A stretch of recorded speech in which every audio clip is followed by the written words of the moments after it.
ნამდვილად ხელისუფლება დაიწყო. ანზორი ბატონი ანზორი არის ჩემი ექიმი წლების განმავლობაში და მაქვს ჩემი მისადმი განსაკუთრებული დამოკიდებულება ასე რომ არ გაუკვირდეს ნიკას ეს ჩემი გულწრფელი აღიარება პირდაპირ ეთერში. თავრობა ნამდვილად არ მოელოდა ასეთ შედეგს რომ ამდენი პროცენტით მოუგებდით, მაგრამ ეს რეალური არ არის, უფრო მეტი იყო, ძალიან ბევრი გაბათილებული ოქმები არის.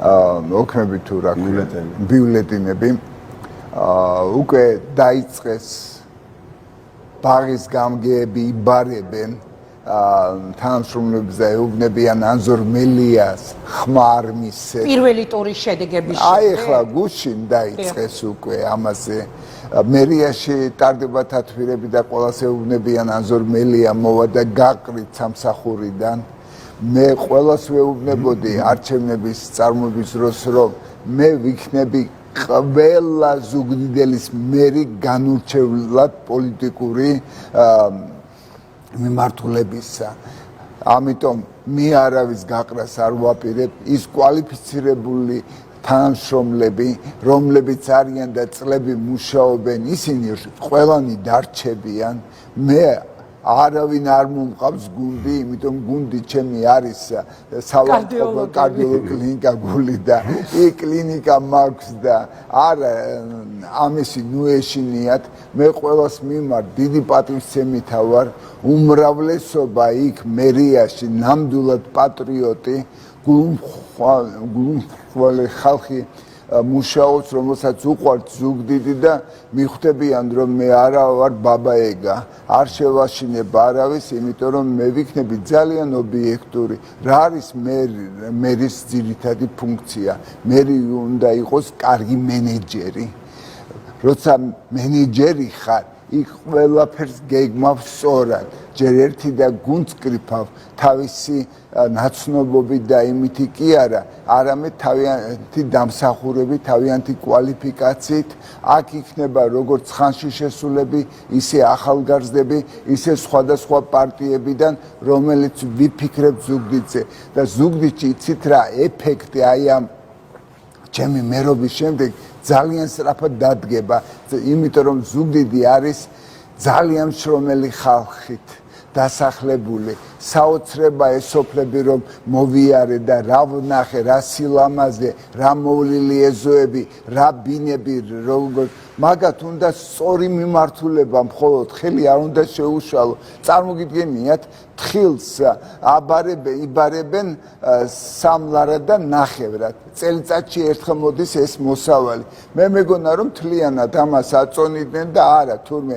100 ცალს აიღებენ თხილს გატეხავენ გულებს გამოყოფენ ამ გულებით აწონიან და 3 ნახევარი ლარი ან 2.80 ასე გაგრძელება შეუძლებელია.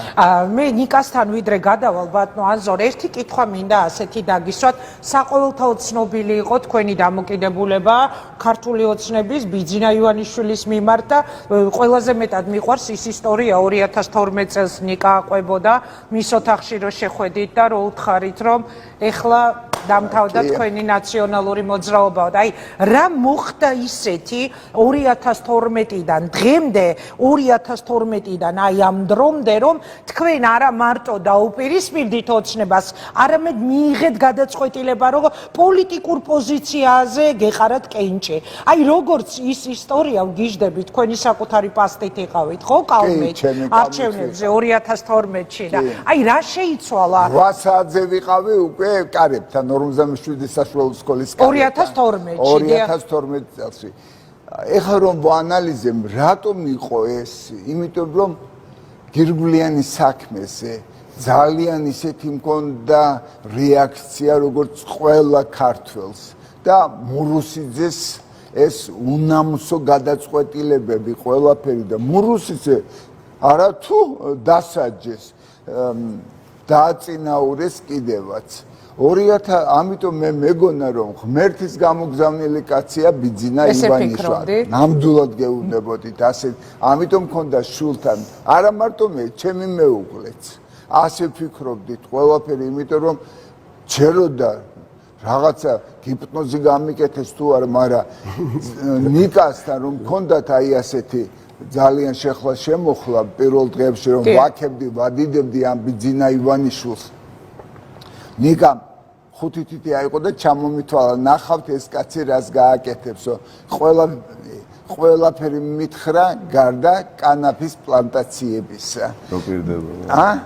და ეს ყველაფერი შეასრულა ბიძინამ და როგორ შემიძლია ამად გვერდით ვიდგე. ეხლა როცა ვხედავ რომ საქართველო იღუპება, რომ საქართველოს მიათრევენ ისევ რუსეთისაკენ, როდესაც ცივილიზაცია აგერ არის, როცა ევროსაბჭოში გვინდა შესვლა, როდესაც გვინდა ნატოში შესვლა, როცა გვინდა რომ ხალხი მატერიალური მდგომარეობა გაუმჯობესდეს, ხალხი გააღარიბეს, პურის ფულს ვერ შეუვლებენ, სწავლა განათლება არ არის, არაფერი, ხალხი ემიგრაციაშია წასული, ზუგდიდი სოფლები დაცლილია, ეს ნიჭიერი ახალგაზრდა მშრომელი ხალხი მოსამსახურებად არიან. ჩემთანაც ახლა კლინიკაში დღე არ გავა რომ არ შემოვიდეს კვალიფიცირებული ექთანი და მითხრას რომ რა ვქნა გვიჭირს და უნდა წავიდე მომლელად მოხუცების. ეს არის საშინელება, ამათ წერტილი უნდა დაესვას. თანაც კიდევ რამ განაპირობა ამ მთავრობის გამოსვლება, თქვენ ახლა რომ აჩვენეთ მშვენივრად, როგორ შეიძლება ასეთი ზიზღითენითი ლაპარაკო. არ ვიცი, მართლა წარმოუდგენელია, ეს გულწრფელი ჩემი ნათქვამი იყო, რომ დავფიქრდი ამდენმა ადამიანმა, რატომ მისცა წინააღმდეგ ხმა. პირველ რიგში ჩემთვის ვიფიქრე, რომ ალბათ პირველი იყო აი ეს აგრესია დაუსრულებელი, ანუ როგორ შეიძლება სულ მართალი იყო, როცა ხარ ხელისუფალი და როგორ შეიძლება რომ ყველაფერზე იძახო რომ იტყუება შენი ოპონენტი, იტყუება ჟურნალისტი და ეძახო მოღალატეები, გარყვნილ მართლა გულწრფელად გეუბნები. აი ზუგდიდში როგორ ფიქრობთ, რას მისცა ხალხმა ხმა? იმ შედეგებზე ლაპარაკობ, რითიც თქვენ აღმოჩნდით პირველ ადგილზე. და შემდეგი ნიკასთან გადავა. ცვლილებებს მისცა ხმა. არ შეიძლება ასე ცხოვრება.